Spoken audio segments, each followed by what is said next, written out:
Então, boa tarde a todos, camaradas. Pronto, eu sou o Ricardo Martins, sou eleito em Olhão, na Assembleia de Freguesia, e vim a fazer uma intervenção focando aqui em dois aspectos. Uma breve nota sobre aquilo que tem sido o nosso trabalho em Olhão e as perspectivas de luta e intervenção, e depois também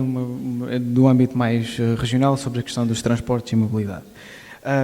Começava pelo nosso Conselho. Em Olhão nós temos vindo a desenvolver a intervenção naquilo que são os temas importantes para o Conselho, muitos deles transversais também à realidade do resto do Algarve, e naturalmente uma intervenção focada nos trabalhadores, nomeadamente nas questões dos trabalhadores do município, das suas empresas municipais, defendendo os seus interesses, seja também nas questões da habitação, muitas vezes para evitar que os órgãos autárquicos, como é o caso de Olhão, não continuem a ser uma forma de facilitação da especulação imobiliária e garantindo uma cidade para quem lá vive, para quem cá vive e trabalha, ou naturalmente também nas questões da Ria Formosa, que é um património natural maior do nosso concelho, com um peso não só ambiental, mas também socioeconómico enorme e que fruto das opções da política de direita, como é nas questões da poluição, descargas para a ria, ou de medidas que prejudicam diretamente os que dali tiram o sustento, e muita tem sido essa a intervenção também da CDU nas Assembleias do Concelho e nas Assembleias de Freguesia. Contudo,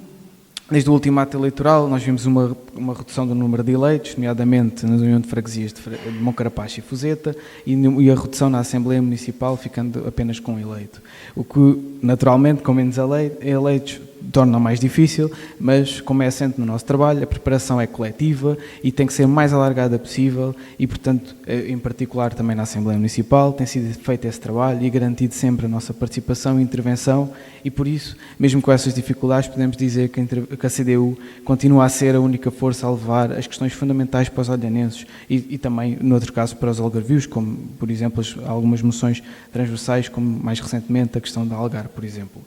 E no entanto, torna-se fundamental trabalhar no alargamento da influência da CDU no nosso Concelho e para isto,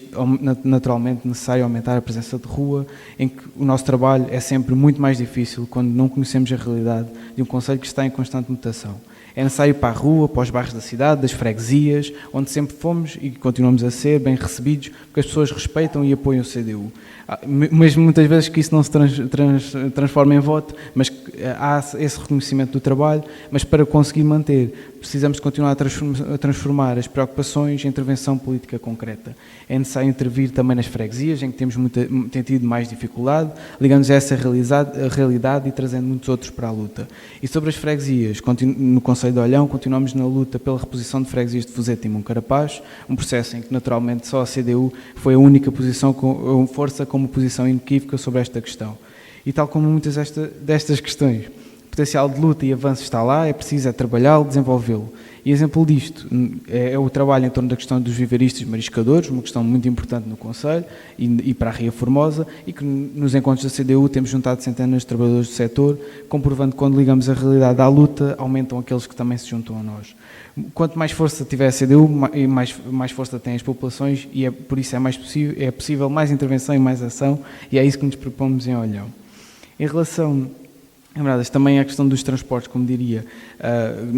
aqui num plano mais regional, daquilo que tem sido a intervenção, e dar também um bocadinho notas sobre isso. E como todos aqui sabem, o Algarve continua a não ter propriamente um sistema de transportes que articula as diferentes modalidades, naturalmente consequência da política de direita, e que empurra os trabalhadores para o transporte individual, ao mesmo tempo que entregamos aos grupos económicos privados a concessão do transporte rodoviário na região, com as consequências que estão à vista. Por outro lado, no comboio,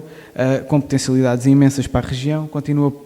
por se ver concluída a sua eletrificação, pese embora algum avanço nas obras. Até lá, de Lagos a Vila Real de Santo António, continua a ser um percurso de mais de 2 horas e meia. E por outro lado, se nada for feito, nem a eletrificação resolverá a degradação das várias estações de caminho de ferro, a desadequação de horários ou a falta de pessoal.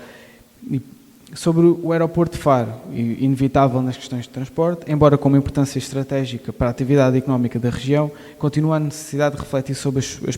possibilidades de desenvolvimento, mas também os limites do aeroporto, ao mesmo tempo que falta a concretização da sua ligação a outros meios de transporte, designadamente à linha do Algarve. Entretanto, esta questão irá avançar,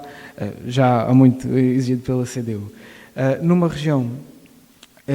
Por outro lado, numa região em que quase todos os concelhos têm portos marítimos, verificamos um descaso do papel que o sistema portuário devia ter na economia regional e continua sem se concretizar o relançamento da atividade portuária em todos os seus segmentos, nas mercadorias, na pesca e aqui com muita intervenção da CDU, muitas vezes nas próprias assembleias municipais, os cruzeiros turísticos, marítimo-turística, naturalmente, transportes passageiros, estaleiros navais e também a náutica de recreio. A política de direita traça um caminho que é no sentido contrário, que é e exemplo disso é o desmantelamento do Porto Comercial de Faro e a sua entrega à especulação imobiliária. E, por fim, a nível rodoviário, será escusado dizer que as acessibilidades também têm muito por fazer, seja nas cidades na 125, na ligação do IC4 entre Lagos e Sines, conclusão do IC27 entre Alcotim e Beja, a requalificação da Estrada Nacional de 124 e do IC1 e, naturalmente, também continua por concretizar a Ponte Internacional Alcotim-São Luca. Perante todos estes problemas, tem sido a CDU a apontar algumas das soluções e que, nomeadamente, passam pelo fim das portagens da Via do Infante, a requalificação das estradas nacionais e outros itinerários fundamentais para a região, a criação de uma administração de portos do Algarve, integrando todos os portos comerciais de pesca e recreio e a preservação das áreas portuárias, o investimento na linha do Algarve, concluindo a sua eletrificação e a melhoria do serviço, a recuperação do controle público do aeroporto de Faro, a gratuidade dos transportes, de imediato para os jovens e para maiores de 65, e também aqui um tema fundamental que é a criação de um operador público rodoviário regional e resgatando das mãos dos privados o controle do transporte coletivo rodoviário. Camaradas, é urgente a realização de um plano regional e de uma política integrada de transportes que garanta a articulação e interoperabilidade entre os diversos meios, a melhoria da mobilidade, a redução dos custos e do transporte individual. E estas têm sido algumas das questões que a CDU tem levantado e queremos continuar a trabalhar nelas para afirmar uma alternativa que sirva à região e às populações. Viva a CDU!